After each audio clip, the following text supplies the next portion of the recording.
Kemi had built her career on understanding the subtle languages of luxury, the way a wine's bouquet could signal its origin, how the cut of a suit could reveal a man's ambition, the unspoken hierarchies in a room filled with power. But nothing in her experience prepared her for the moment she knelt on the polished floor of Celestia restaurant, her gaze meeting that of a small, silent girl the world had trained itself to ignore. That single, quiet gesture of recognition would begin to unravel the defenses of one of Seoul's most guarded men and ignite a love story powerful enough to challenge every boundary they thought defined them. The air in Celestia, one of Seoul's exclusive dining establishments, carried a different charge that Thursday evening. Kemi sensed it the moment she pushed through the heavy teak doors separating the bustling kitchen from the hushed dining room. The crystal chandeliers seemed to burn with a sharper light. The murmured conversations of the city's elite felt more measured, and the staff moved with a taut, nervous energy. Something, or someone, of immense significance was expected. For 4 years, Kemi had navigated this rarefied world as a sommelier from South Africa. Chevaliers, entertainment executives, diplomats who shaped international policy over glasses of Petrus. To most of them, she was an elegant accessory. Knowledgeable, efficient, but ultimately temporary. Her dark skin and melodic accent made her memorable in ways that rarely translated to genuine connection, her presence noted with a polite curiosity that never quite crossed into acceptance. But Kemi had cultivated a deep-rooted resilience. She had come to Seoul seeking something she could not yet name, determined to prove to herself that belonging was not about geography, but about the courage to build a life anywhere. Tonight, however, the universe seemed to have drafted a different plan for her. A subtle, reverent shift moved through the dining room like a tide turning. Servers straightened their spines almost imperceptibly, their practiced smiles becoming more precise. And then he appeared at the entrance, Lee Joon-Ho. Even those who never glanced at a business section would have recognized the innate authority in his posture, the way the very space around him seemed to reorganize itself in deference. Tech visionary, hotel magnate, heir to a dynasty that spanned oceans, his tailored navy suit and measured, confident steps spoke of a man long accustomed to the world accommodating his presence. But Kemi's attention was snagged by something else entirely. Clutching his large hand was a girl, perhaps 6 years old. Her steps were hesitant, careful, as if she were navigating a floor of eggshells. The room's energy shifted palpably.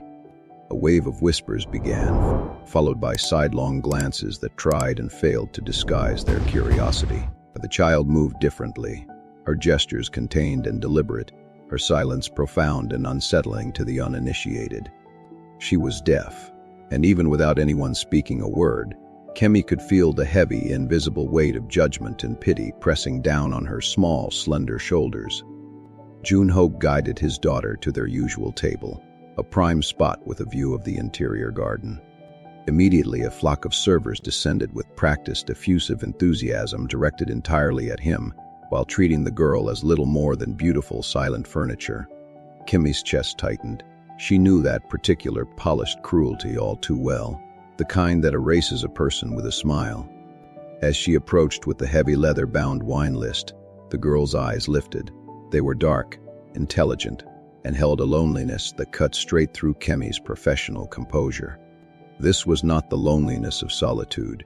It was the devastating isolation of being fundamentally unseen in a room full of people. Kemi placed the menu on the table with a soft thud. Then, deliberately breaking protocol, she turned to the child. She knelt, bringing herself to the girl's eye level, and raised her hands. "Hello. My name is Kemi," she signed, her movements fluid and sure. The transformation on the girl's face was instantaneous and breathtaking. Shock, then disbelief, then a joy so pure and unguarded it made Kemi's own breath catch in her throat. Slowly, as if afraid the vision before her would vanish, the child's small hands lifted in response. "I am Sumin." Everything else, the gentle clinking of crystal, the low hum of conversation, the weight of curious stares from her colleagues, all of it dissolved into insignificance. There was only Sumin, her entire face illuminated with wonder, Finally, truly seen. Across the table, Lee Joon-Ho's penetrating gaze sharpened to a laser focus. He had braced himself for another evening of hollow courtesy, of people speaking around his daughter as if she were an empty chair. But now, his carefully controlled, impassive expression fractured. A mere hairline crack, but it was there as he watched the stranger communicate with Soo-min, as though it were the most natural thing in the world. Kemi excused herself to attend to other tables, but she could feel the heat of Soo-min's gaze following her across the room, desperate, like a sailor watching a lighthouse beam swing away. In the climate-controlled wine cellar, the whispers erupted. "Did you see that? She actually signed to her. Why would she even bother? The father is the one who pays the bill. She is overstepping. A family like that does not need her interference." Kemi ignored them, though her hands trembled slightly as she selected a bottle of a rich, complex burgundy. She had not planned this. Soo-min's silent plea had simply reached something deep within her, a place that refused to look away from another's pain. When she returned to their table, Soo-min was practically vibrating with excitement, her small body thrumming with energy. Her hands moved rapidly, tumbling over one another in their eagerness. "You speak my language. Nobody talks to me here. Not even when they bring the food. They just smile at Appa." Kemi's smile was gentle but unwavering. "Everyone deserves to be seen, Soo-min. Everyone." Tears welled in the girl's eyes, but they were not tears of sadness. They were tears of profound relief, of validation, of finally being acknowledged as a fully present, thinking, feeling person. For the first time that evening, Lee Joon-Ho addressed her directly. His voice was a deep, resonant baritone, yet it was edged with something Kemi had not anticipated: raw, undisguised vulnerability. "You know sign language?" The question was simple, but it carried a weight of genuine astonishment. Kemi inclined her head respectfully. "Yes, sir. I learned in Cape Town. My neighbor's son was deaf, and I could not bear watching him sit alone while the rest of us chatted around him. It felt cruel. When I decided to move to Seoul, I made it a priority to study Korean Sign Language as well." Joon-Ho studied her with an intensity that warmed her skin. Countless people had tried to impress him over the years with calculated gestures and strategic charm, but this woman, this South African sommelier, had not been performing for his benefit. She had simply instinctively acknowledged his daughter's humanity, and in doing so, she had effortlessly touched the one place he guarded most fiercely. The rest of the dinner unfolded unlike any other in the restaurant's storied history. Soo-min signed constantly, her hands dancing through stories about her drawings, her favorite books, her white Persian cat named Cloud. Kemi responded not with pity or condescension, but with patience and authentic, shining delight. Joon-Ho, typically reserved and efficient during meals, leaned back in his chair and simply watched, something almost like peace softening the severe lines around his mouth. Kemi could feel the weight of his attention, steady, assessing pressure that both unsettled her and sent little jolts of electricity along her nerves. There was something dangerously compelling in his presence, like the charged silence before a thunderstorm, yet irresistibly magnetic. By the time dessert was served, a delicate pear tart for Soo-min, the little girl was laughing openly, a soundless joy that was somehow more powerful for its silence. The entire restaurant had fallen into a curious, watching quiet. They were no longer whispering about the hotel billionaire. They were whispering about the South African woman who had somehow captivated his daughter's heart in under 2 hours. When the meal concluded, Joon-Ho stood, adjusting his cufflinks with a precise flick of his wrist. Soo-min clung to his hand, but turned back toward Kemi, her small face etched with urgent hope. "Will I see you again, please?" she signed, her eyes wide and pleading. Kemi crouched down again, her fingers moving with a gentle grace.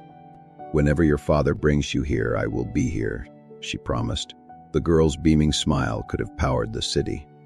And for a fleeting moment, her father's carefully constructed mask slipped completely. He gave Kemi the slightest, most formal of nods, a gesture of acknowledgement that carried a universe of unspoken gratitude. Then they were gone, her departure leaving Kemi standing alone in the center of the opulent dining room, her heart racing in a strange, unfamiliar warmth spreading through her chest. She did not know it yet, but that single, quiet exchange had initiated a seismic shift in the trajectory of her life. This was not a story born from wealth or power, but from the simplest, most powerful force of all, human kindness. A connection forged in silence, destined to echo louder than any spoken declaration ever could. The following days at Celestia felt strangely hollow, the routines flat and colorless. Kemi moved through her duties, polishing Riedel glassware until they sang, consulting on food and wine pairings, guiding wealthy guests through the labyrinthine cellar. But the rhythm that normally grounded her felt off balance, out of sync. Her mind was a reel, constantly replaying the image of Soo-min's small, eager hands telling stories, the soundless laughter that seemed to burst forth only when someone truly listened. She had encountered isolation before in many forms, the loneliness of the foreigner, the solitude of the ambitious, but what she had glimpsed in Soo-min was of a different, more tragic order. It was not just about being alone. It was the specific, soul-crushing tragedy of a child growing up in a world that refused to make space for her difference. And then there was him, Lee Joon-Ho. Even now, days later, the memory of his penetrating gaze made her pulse quicken. His eyes were like dark lenses, missing nothing, calculating every variable in the room. Yet when they had rested on Soo-min, something had softened, thawed, beneath that formidable exterior. And when those same intense eyes had lingered on her, Kemi had felt a current, a pull she could not name. It was unsettling, compelling, and almost dangerously attractive. She dismissed the thought with a firm shake of her head, focusing on the wine inventory she was cataloging. Men like him existed in a different stratosphere. They did not truly see women like her. Whatever fleeting connection had passed between them was nothing more than a momentary spark in the dark, soon to be forgotten. But fate, it seemed, was in a mischievous mood, and it delighted in dismantling human certainty. The restaurant Savio door swung open, and the evening's gentle cacophony of conversation momentarily stilled. Kemi, holding a fragile Zolto glass, froze mid-step. There he was, again. Tall, commanding, radiating that quiet, inherent authority that made the entire room subtly recalibrate around him. And beside him, small, determined shadow, clutching his fingers, was Soo-min. The child's eyes, bright and searching, scanned the dining room with urgent intensity. When they landed on Kemi, her entire face transformed, illuminated from within at break of dawn. She tugged frantically at her father's sleeve, her hands flying. "She is here?" Before Kemi could even draw a full breath to compose herself, Soo-min broke away, her small feet pattering a frantic rhythm across the polished floors, and threw herself into Kemi's arms. "Miss Kemi," she mouthed against Kemi's shoulder, her hands simultaneously forming the greeting. The spontaneous, desperate embrace startled Kemi, but her arms, acting on an instinct deeper than thought, wrapped tightly around the small, trembling frame. For that one, suspended moment, the rest of the world ceased to exist. The whispers, the disapproving stares from her manager, the shocked expressions of the wealthy diners, all of it melted into a meaningless blur. When she finally looked up, Joon-Ho stood just a few paces away, his expression as unreadable as ever, though something warm and approving flickered in the depths of his dark eyes. "Miss Kemi," he said, his voice calm but deliberate, "it would appear my daughter's negotiations were successful. She insisted we return." Soo-min, still clinging to Kemi's waist, turned her pleading eyes to her father, her hands signing in a rapid, earnest plea. "Ask her to have dinner with us. Please, Appa, at our table." Kemi's breath caught in her throat. Dinner with them? As a guest? Joon-Ho raised a single, impeccably groomed eyebrow, his focus entirely on Kemi's reaction. "It seems you have made quite an indelible impression," he observed, a ghost of a smile touching his lips. That evening, the carefully maintained walls of Kemi's professional world dissolved. Instead of maintaining her role as a server, she found herself being gently but firmly guided into the chair opposite Soo-min. The little girl had flatly refused to even look at her food unless Kemi was seated with them, and Joon-Ho, after a long considering pause that seemed to weigh the entirety of the situation, had given a single, decisive nod of agreement. The meal was a whirlwind of silent conversation. Sumin signed enthusiastically about everything and nothing, her joy a tangible force, and Kemi responded with equal parts laughter and patient encouragement. But beneath the warm, sparkling surface, a different kind of tension simmered. Joon-Ho's gaze lingered on her for a beat too long, his attention too intense, too focused. He spoke rarely, offering only a few polite questions, yet his silence itself carried an enormous weight, as though he were a scientist quietly memorizing every detail of a fascinating new specimen. At one point, Sumin, with the brutal, unfiltered honesty of a child, signed a question that sent a hot flush creeping up Kemi's neck. "Do you think my Appa is handsome?" Kemi's hands stilled in her lap. "What?" She signed back, her own movements flustered. Before she could formulate a safe, diplomatic response, Joon-Ho's deep voice cut through the air, laced with mild curiosity. What did she ask? He had been glancing at his phone and had missed the exchange. Kemi faltered, her eyes dropping to the white tablecloth. She asked if I think you are handsome," she murmured, the words feeling foreign on her tongue. A long, thick silence stretched between them, charged with unspoken implications. His lips curved into something that was not quite a smile, but danced dangerously on its edge. "And do you?" The question was quiet, almost a whisper, yet it landed in the space between them with the force of a thunderclap. Kemi's pulse hammered against her ribs. She kept her gaze lowered, carefully choosing the most neutral, professional words she could muster. "I think you are a very dedicated father, sir." It was the safest answer, a diplomatic retreat, though it barely scratched the surface of the sudden, wild storm of confusion and attraction gathering inside her. Later, after the last plates had been cleared and the final glass of port had been poured, Joon-Ho made a decision that sent visible ripples of surprise through the watching staff. He had a brief, hushed conversation with the maitre d', then turned back to Kemi, his expression resolved. "My daughter," he began, his voice firm yet layered with a complexity she could not decipher, "needs more than occasional, well-meaning kindness. She needs consistency. She needs someone who sees her completely, someone who speaks her language, both literally and figuratively."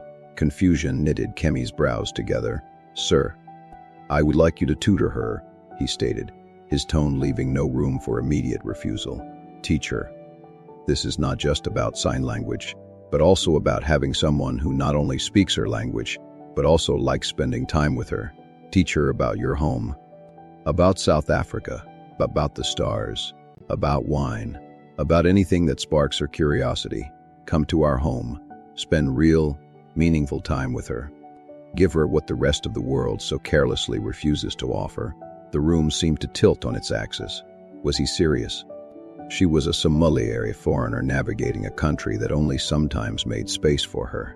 This was a leap into a different world entirely. And yet, the way his dark eyes locked onto hers, unwavering and intense, told her this was not a casual impulse.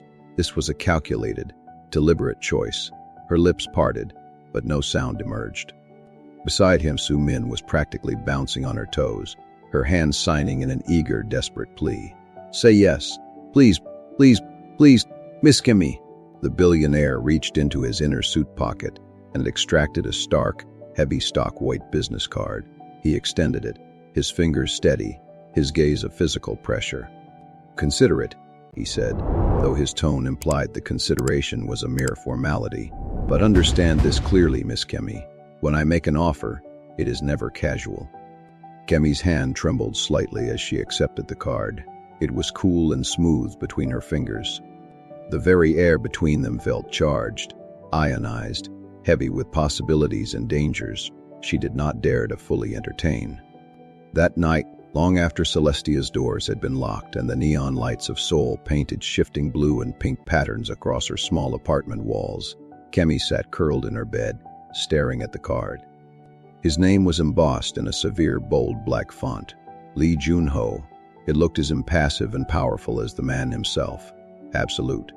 She traced the sharp edges with her thumb, her heart a tangled knot of conflict. One part of her, a deep, maternal, compassionate part, yearned to say yes. not for his staggering wealth or his intimidating influence, but for Soo-min, for the little girl whose silent laughter had already carved a permanent place in her soul. Yet another part of her, the pragmatic survivor, feared stepping into the gilded cage of his world, a world built on power, scrutiny, and unrelenting expectation, where a single misstep could shatter the fragile, hard-won independence she had fought so fiercely to build. And beneath it all, thrumming like a hidden current, was the unspoken, terrifying truth she could not quite admit to herself, the dangerous, magnetic pull she felt whenever his eyes lingered on hers, the way her skin heated under his gaze. Sleep was a fugitive that night, tangled in a web of questions for which she had no answers. But as the first gray light of dawn crept over the Seoul skyline, Kemi knew one thing with a certainty that settled deep in her bones. Her life had already been irrevocably shifted off its axis. What had begun as a chance encounter in a candlelit restaurant was rapidly unraveling into something far more complex, far more unsettling, and undeniably far more intoxicating than she had ever imagined. The shadows she glimpsed behind Joon-Ho's measured smile warned her that violent storms lay ahead on this path. Yet the genuine healing warmth she felt in Soo-min's embrace whispered of possibilities she could only imagine. In the end, she sent a simple text message to the number on the card: "I accept." She did not ask about salary, terms, or conditions. Some decisions, she was beginning to understand, could not be made with logic alone. They had to be felt with the heart and followed in faith. The pristine white SUV arrived at her modest studio apartment exactly on time, with a cheerful Soo-min and a stern-faced female guardian in the front seat. As the vehicle navigated the busy streets toward the city's outskirts, Kemi sat rigidly, her fingers gripping the strap of her leather portfolio bag. She had agreed, against the whispered warnings of her own logic. Now, there was no turning back. The car slowed as they approached a pair of imposing, modern iron gates, their black metal gleaming ominously under the late afternoon sun. They slid open without a sound, revealing a long private drive lined with mature cherry trees, their branches heavy with the promise of late blossoms. The very air felt different here, cleaner, quieter, almost hushed, as if the land itself held its breath in deference to the man who owned it. Lee Joon-Ho's world was not just large. It was immense, intimidating, and breathtaking in its scale and perfection. And Kemi, in her simple but elegant linen dress, with her racing heart and knotted stomach, felt like an imposter stepping onto a stage for which she had never rehearsed. Beside her, Soo-min leaned forward, her small hands pressing eagerly against the cool glass of the window. She turned, her expression bright. "This is home," she signed. "Appa says you will teach me about African sunsets today, in a new language." Kemi forced a calm smile, though her throat was tight with anxiety. She nodded, her fingers forming the reassuring words she knew the girl needed to see. "Yes, sweetheart, I will teach you." But deep in the secret chambers of her heart, Kemi wondered a very different thing. Who would teach her how to survive in a world like this? The estate emerged at the end of the winding drive like a mirage from a high-budget film. Stunning fusion of sleek modern architecture and elegant, traditional Korean elements. Clean lines of glass and steel seamlessly integrated with warm wood and natural stone. Uniformed guards bowed deeply as the car glided past. Staff members, dressed in muted, professional attire, materialized at the grand entrance before the vehicle had even come to a complete stop. When Kemi stepped out, she was immediately struck by the profound silence. They were so far removed from the city's relentless energy that there was no distant hum of traffic, no sirens, only the gentle whisper of water from a nearby fountain and the soft rustle of leaves in the breeze. Everything about this place radiated immense wealth, but also a profound, almost aching isolation, as though it were a beautiful, lonely sanctuary floating high above the concerns of the ordinary world. Joon-Ho stood waiting at the top of the wide stone steps, one hand tucked casually into his trouser pocket, the other holding a slim tablet. His eyes, perceptive, found hers instantly. "Welcome, Miss Kemi," he said, his deep voice carrying easily across the vast courtyard. "We are glad you decided to join us." Kemi offered a slight formal bow, still clutching her portfolio like a shield. "You have a truly unforgettable daughter, Mr. Lee." For a fleeting, breathtaking second, the corners of his mouth lifted. It was too subtle to be called a true smile, but it was unmistakably softer than the impassive mask he usually presented to the world. He gestured gracefully toward the towering front door. "Shall we?" Inside the mansion was a masterclass in minimalist luxury, a symphony of light, space, and curated silence. Soaring ceilings, entire walls of spotless glass offering panoramic views of perfectly manicured gardens, and bold contemporary art pieces providing striking punctuations of color against neutral walls. Kemi followed him quietly, her footsteps making no sound on the radiantly heated oak floors, feeling less like a guest and more like an anthropologist observing a fascinating, alien culture. Sumin, however, would have none of her hesitation. She tugged Kemi along with uncontainable childish excitement, signing rapid-fire commentary as they moved through the cavernous halls. "This is my room. It is very big, and then you will like it here, Miss Kemi."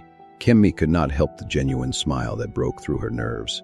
"Gosh, she is such an angel," she thought, her heart swelling. Who in the world could resist loving this child?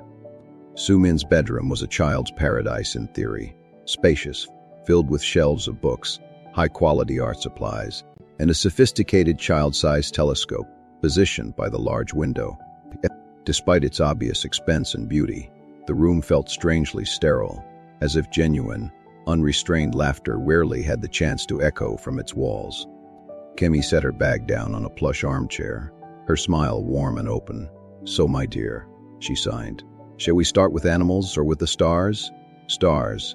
Sumin signed back eagerly, already scrambling onto the wide, cushioned window seat. As the lesson began, Kemi's initial anxiety began to melt away. Teaching Sumin felt as natural and effortless as breathing.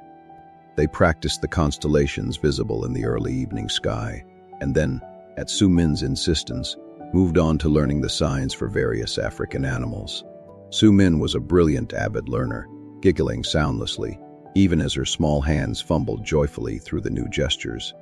And then, without any conscious warning, Kemi felt the subtle seismic shift within herself.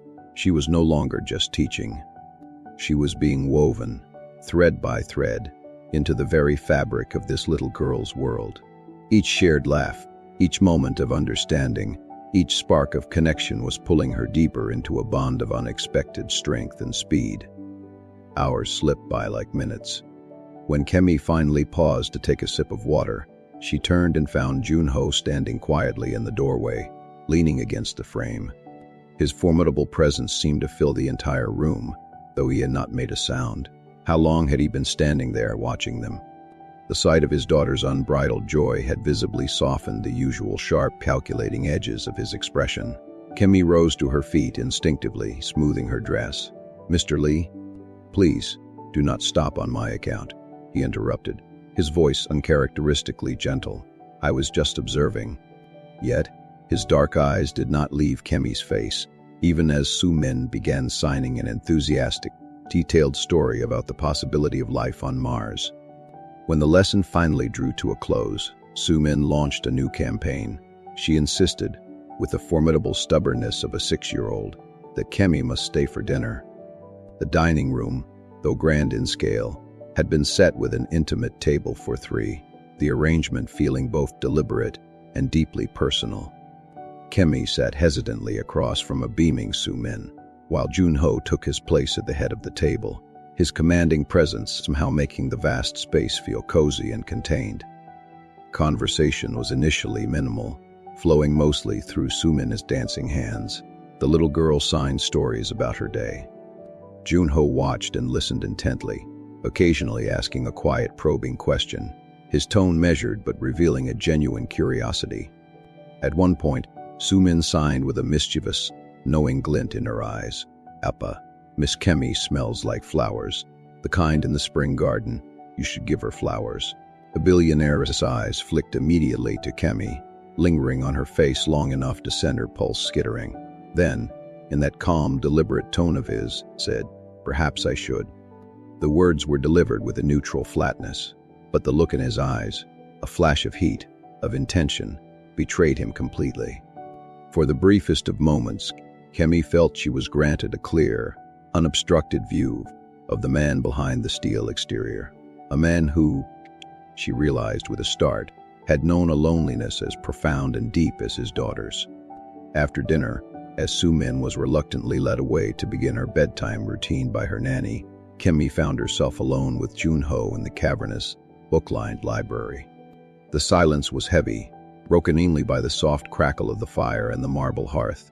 She gathered her things, preparing to take her leave, but his voice, low and quiet, stopped her. "You see her," he said, not as a question, but as a statement of profound fact, in a way that others simply do not. "Why?"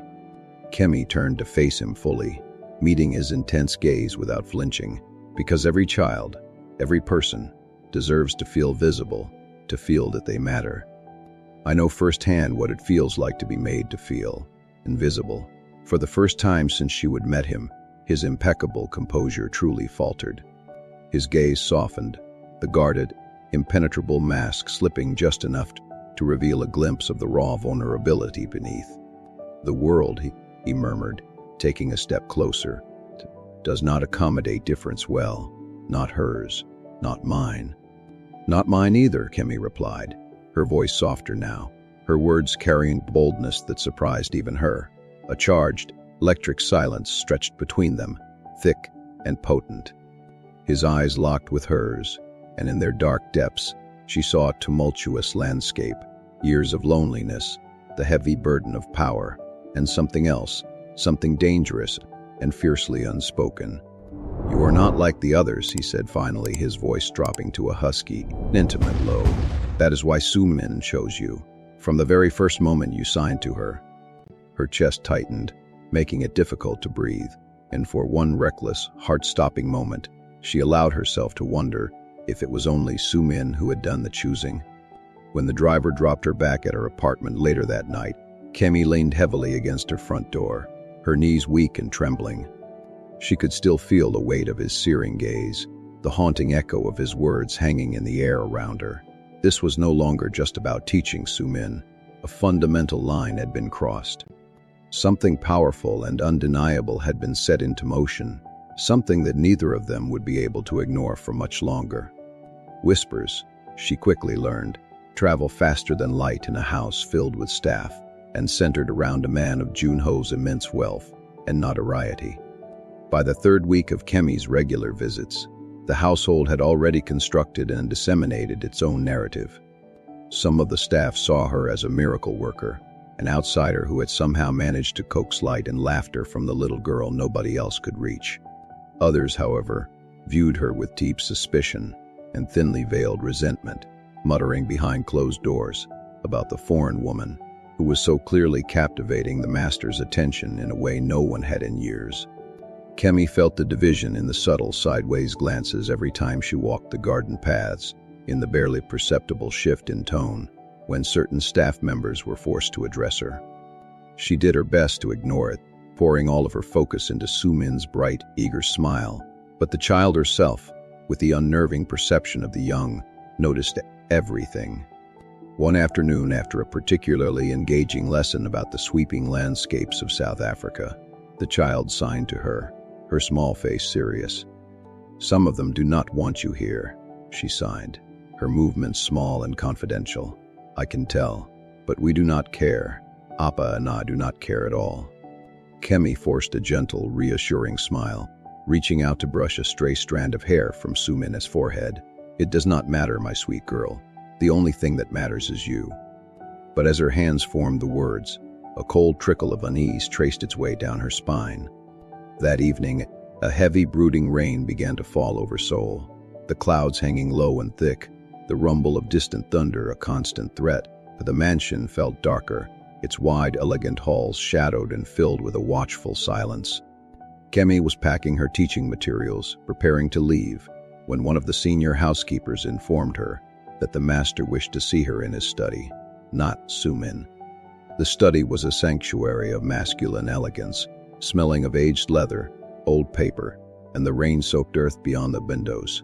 Floor-to-ceiling shelves were crammed with volumes that looked untouched for decades. Joon-Ho stood with his back to her, near the grand marble fireplace, his hands clasped behind him, his gaze fixed on the flames dancing hungrily over the logs. "You have become important to her," he said, his voice calm, yet layered with an undercurrent of something she could not quite identify. He did not turn around. Kemi stood just inside the doorway, her hands clasped tightly in front of her. "Your daughter is a really special child, Mr. Lee. It is impossible not to care for her." Finally, he turned to face her. The firelight cast shifting shadows across his face, reflecting in his dark eyes, making them seem even sharper, more unpredictable. "And you have given her more than I ever could have expected," he acknowledged, his jaw tightening almost imperceptibly. Soo-min smiles now. She truly engages with the world. "But your presence here, it has stirred things, awakened things I had not anticipated." Kemi's chest constricted, a fist of anxiety closing around her heart. "If my being here is causing problems, I can step back. I can find a way to explain it to Soo-min." His eyes narrowed, and for a long, heavy moment, the only sound was the crackling fire and the rain against the window panes. Then he stepped closer, closing the distance between them, his voice dropping to a low, intimate register that vibrated through her. "Why," he asked, his gaze boring into hers, "does the very thought of you no longer coming here feel utterly unbearable to me?" Her lips parted, but no sound emerged. She could smell the faint, clean scent of his cologne, sandalwood and rain, and feel the magnetic pull of his presence, so close, so real. The question was simple, yet the truth it sought was a tangled, complicated knot inside her. Did she truly want to leave? Or was a part of her, a part growing larger every day, already too deeply drawn to both this enigmatic man and his beautiful daughter to ever walk away? Joon-Ho studied her face, his eyes tracing her features as if committing them to memory, and something in his expression softened, the fierce intensity giving way to a raw, startling vulnerability. "Stay," he said, the word quiet, but absolute. "Not just for Soo-min, for me." Kemi's eyes widened, her breath catching in her throat. She was speechless. The confession hung in the air between them, dangerous and undeniable, a truth finally given voice. For a single, suspended heartbeat, neither of them moved, trapped in the gravity of the moment. Kemi felt the storm raging outside the windows, mirrored perfectly by the one raging within her own chest. Every instinct of self-preservation screamed at her to step back, to create distance, to protect her heart. Yet when his hand came up, his knuckles brushing against her cheek with a touch so gentle it was almost a whisper, she did not pull away. She leaned into it. His touch was electric. It made her catch her breath, her eyes fluttering closed for a brief second. I have to go," she whispered, the words a weak protest. "I think you are right," he agreed, his voice husky, even as his thumb continued its gentle, maddening caress along her cheekbone.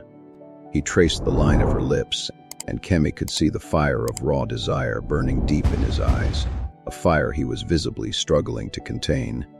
She swayed towards him, pulled by an invisible force, and wrapped her arms around him in a tight, almost desperate hug. He stiffened for a fraction of a second in surprise, then his arms came around her, holding her so tightly she could feel the frantic beat of his heart against her own.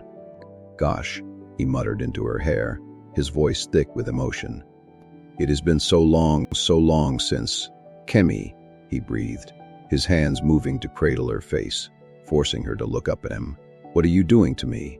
I watch you every single day. I watch you arrive so full of light and life, and I watch you work with my daughter, and every day I am telling myself, she is not just beautiful, she is a good soul. Do you have any idea how gorgeous you are?" A small, shaky smile touched her lips. Emboldened by his confession, by the intimacy of the moment, she rose onto her toes, her lips brushing the shell of his ear as she whispered, "Tell me." The feel of her breath against his skin was his undoing. A violent shudder racked his powerful frame, and he crushed her to him again. "Kemi, you are beautiful. You are kind, you are patient, and you are so unassuming. While everyone else sees only an eligible billionaire, You see a father struggling, desperately, to give his special daughter as normal a life as possible. I am wealthy beyond most people's wildest dreams, but all that wealth cannot purchase the kindest, simple, pure happiness you bring into my daughter's life. Into my life because I'm a very happy man when my daughter is happy. He pulled back slightly, his dark eyes blazing with a sincerity that stole the air from her lungs. I am enthralled by you. I want you with every fiber of my being, but I am afraid for you. Why? She asked, her voice barely a whisper. Because when I want something, Kemi, I am all in. I am an all-or-nothing man. I do not cheat. I do not look elsewhere. I will consume you. I will dedicate myself to you entirely. And I am afraid you might not be able to withstand the force of my love. As I am in business, so I am in love. It is why I have remained single and emotionally dormant since the loss of my wife. And I was doing just fine, I thought I was, before you came along. Kemi, her heart swelling with a mixture of fear and overwhelming tenderness, managed a soft retort. You mean before you and your incredibly sweet daughter came crashing into my world? A genuine, surprised chuckle escaped him, the sound rich and warm, easing the tension for a moment. So you see, Miss Kemi, he said, deliberately mimicking his daughter's sign name for her, you are about to walk into something you cannot back out of. Once you are mine forever. I am scared, she admitted, her hands resting on his chest, and yet I'm strangely warmed at the same time. You are so intense. Are you always this serious? Yes, he said simply, his hands resting on her waist, except when I am with my daughter. And now, he added, his gaze softening as it rested on her face, when I am with you. Kemi took a deep, steadying breath and gently pulled away, creating a small, necessary space between them. I think we are moving too fast. Perhaps we should take things slowly. Because you are right. I have never been loved by a man as intense as you. It is a lot to process. He looked at her with a strange, unreadable expression, a mixture of admiration, frustration, and sheer, unadulterated want. What? She asked, her voice trembling slightly. Why are you looking at me like that?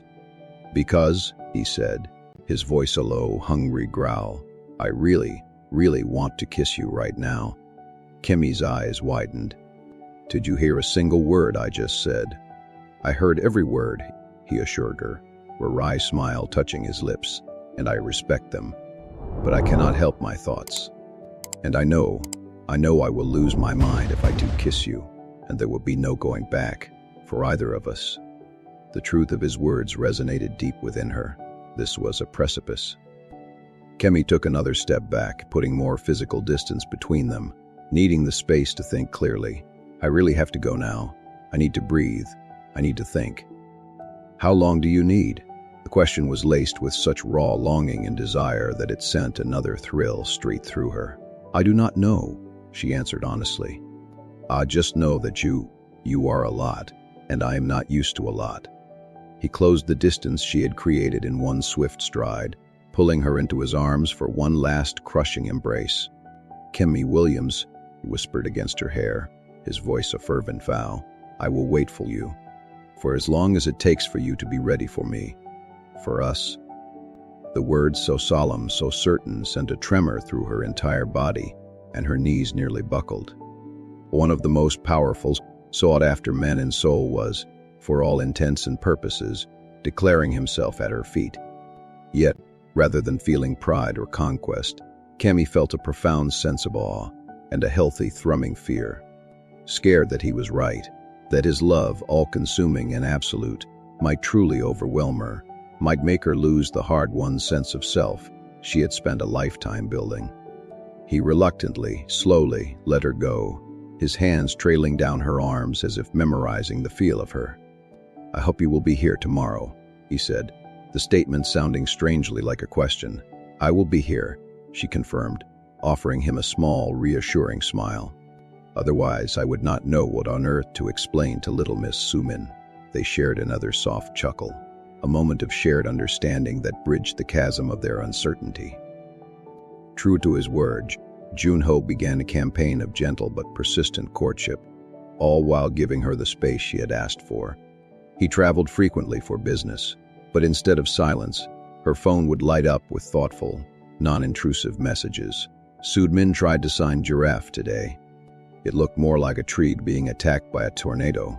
Thought you would appreciate the image. He would send her pictures from different countries, a sunset over Sydney Harbor, a quiet street in Paris, with no demand for a response, just a simple, "Wish you were seeing this with me."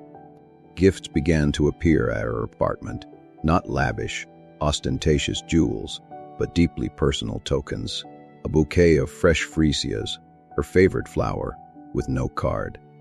A delicate, simple silver pendant, and a matching bracelet, the gift card bearing only a single, hand-drawn heart. A bag of still warm cookies from the tiny hidden bakery she would mentioned once, weeks ago, that she loved. Each gift was a quiet, meaningful whisper. "I see you. I listen to you. I am thinking of you." He would call in the evenings, ostensibly to check on Soo-min's progress, but the conversations would inevitably drift, and he would tell her about his day, his frustrations, a funny thing he had seen. He was, with infinite patience and strategy, weaving her into the fabric of his world. When he was in Seoul, he maintained a careful, respectful physical distance, but the invitations to stay for dinner became more frequent, always at Soo-min's enthusiastic insistence. Kemi could feel the explosive, dangerous passion between them seething just beneath the placid surface of these polite meals. Many times she would glance up from her plate to find his eyes on her, dark and hungry, and her breath would catch, the air between them crackling with unspoken need. One such evening, as they were finishing dessert, Soo-min, with the breathtakingly direct timing of a child, signed a question that nearly made Kemi choke on her chocolate mousse. "Miss Kemi, do you like my appa? Because I want you to be my mama." The question completely floored her, sending a hot flush across her chest and up her neck. She dared a glance at Joon-Ho, who was watching the exchange with a barely concealed mixture of roaring laughter and pure, unadulterated hunger. The look in his eyes seemed to say, "See, I am not in this alone," Kemi stammered, her hands fumbling as she signed back a vague, flustered response about marriage being a very big decision that adults had to think about very seriously. To which the little girl, with devastating logic, signed back, "I know my appa likes you, and I know I like you. So do you like me and my appa?" Joon-Ho could no longer hold back. A deep, rich laugh escaped him, filling the dining room. Kemi, her face now fully crimson, signed that she would think about it very seriously and let her know, simply to escape the child's relentless inquisition. She was half convinced her father had put her up to it, but knowing Soo-min's clever, perceptive mind, the question might have been entirely her own creation. Her father, however, was clearly no less delighted by it. After a couple of months of this gentle, persistent siege, the dynamic between them began to shift into something deeper, more profound. The conversations after Soo-min was put to bed grew longer, more intimate. He asked about her life in Cape Town, about her family, her dreams of perhaps one day owning a small vineyard.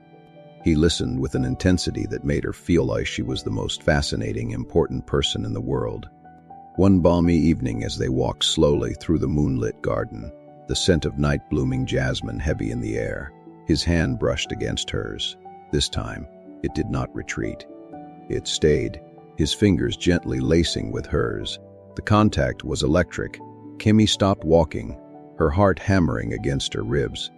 "I do not know how to do this," she admitted, her voice small and unusually vulnerable in the quiet night.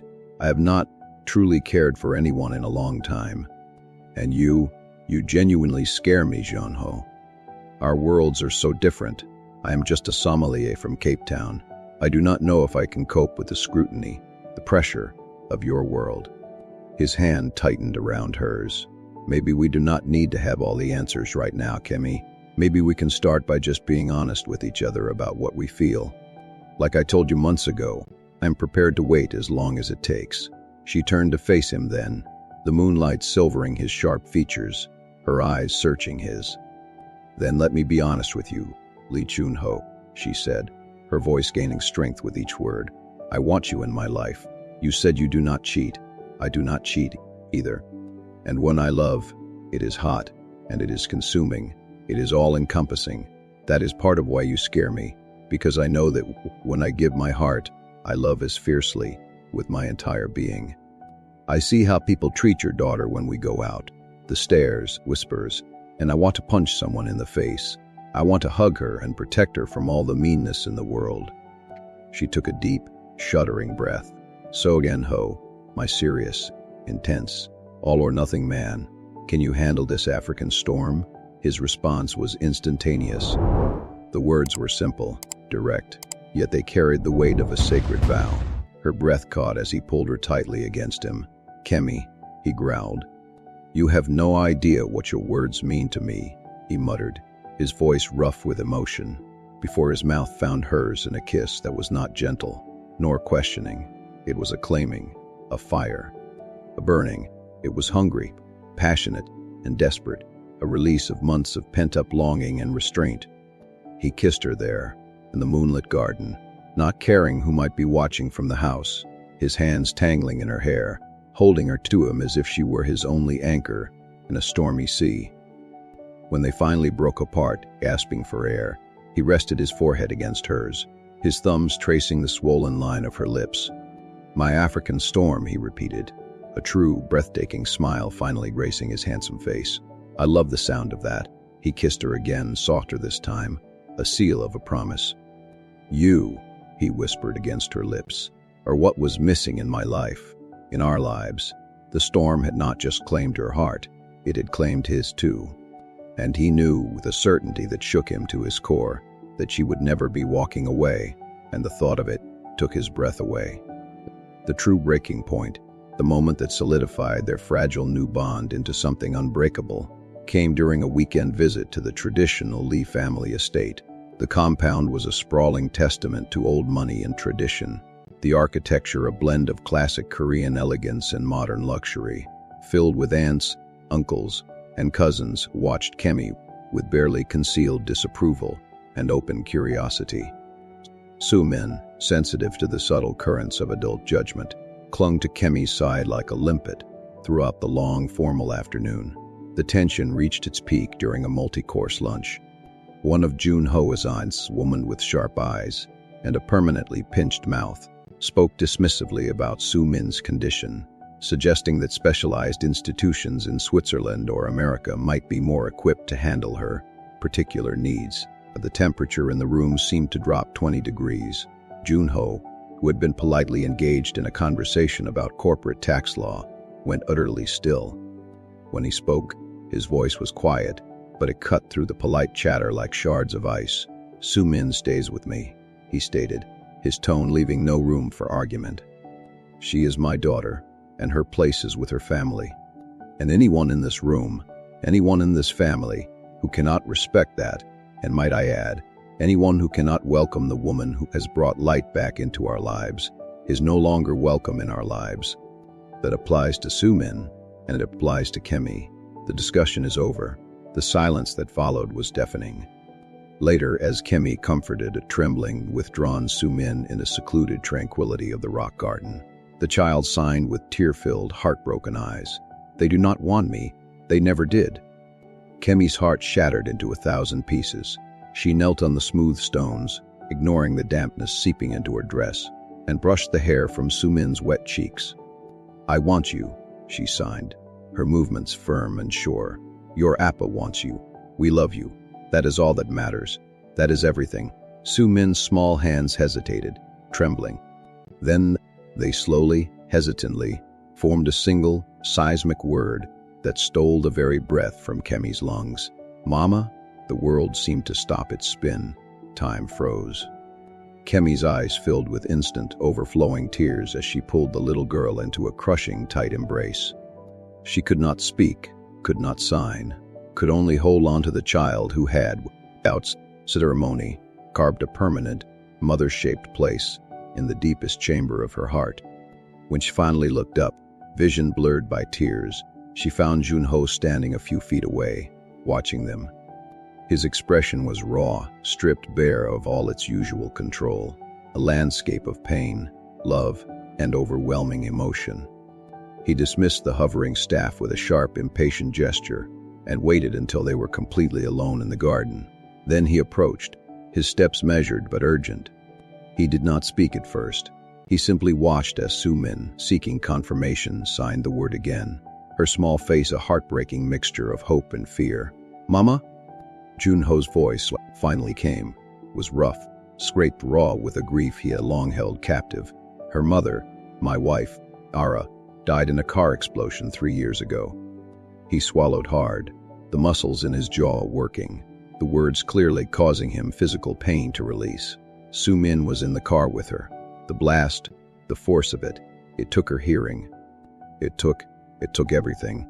My wife, my daughter's world of sound, my own ability to feel anything at all. Kemi's hand flew to her mouth, a sob escaping her. "Joon-Ho," she whispered, her own tears falling freely now. "I am so sorry, so sorry."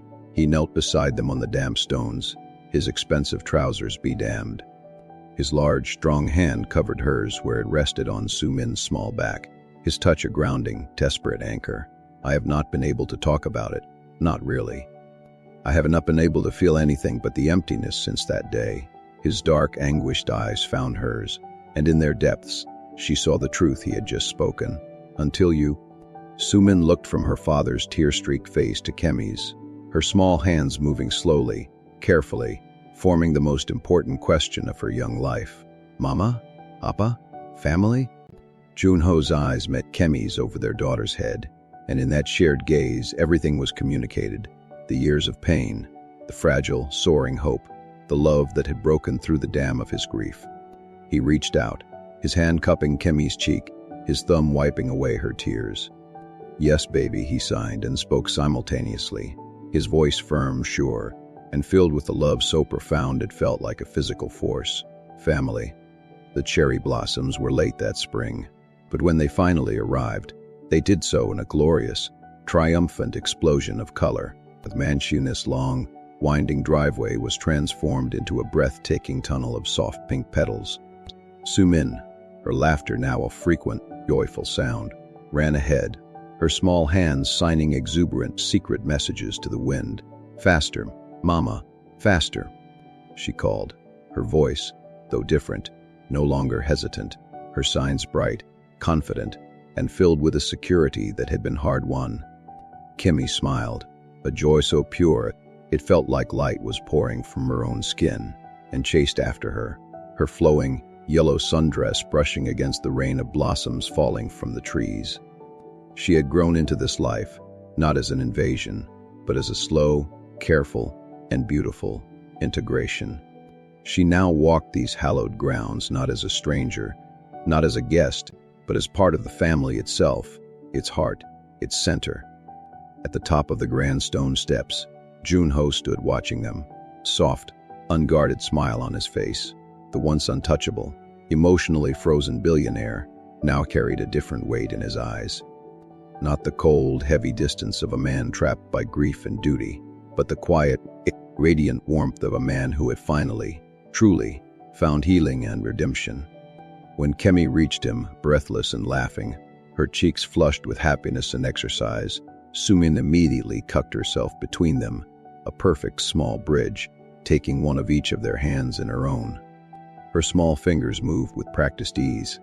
"We are a family now," she signed, looking from one to the other, her dark eyes serious, always. Joon-Ho bent, his movements filled with a tender grace, and pressed a soft, lingering kiss to his daughter's forehead. "Always," he echoed, his voice thick with emotion. Then his gaze lifted, meeting Kemi's. For a long, wordless moment, they simply looked at each other, and everything was spoken. The storms they had endured, the whispers of skeptical society, the endless nights of doubt and fear, all of it had led them here, to this fragile, beautiful, and unshakable truth. He reached for Kemi's hand, her wedding ring gleaming as his fingers intertwining with hers in a familiar, perfect fit. "You," he murmured, his voice for her ears only, "were the light I never saw coming, the miracle I had stopped believing in." Her heart swelled until she thought it might burst.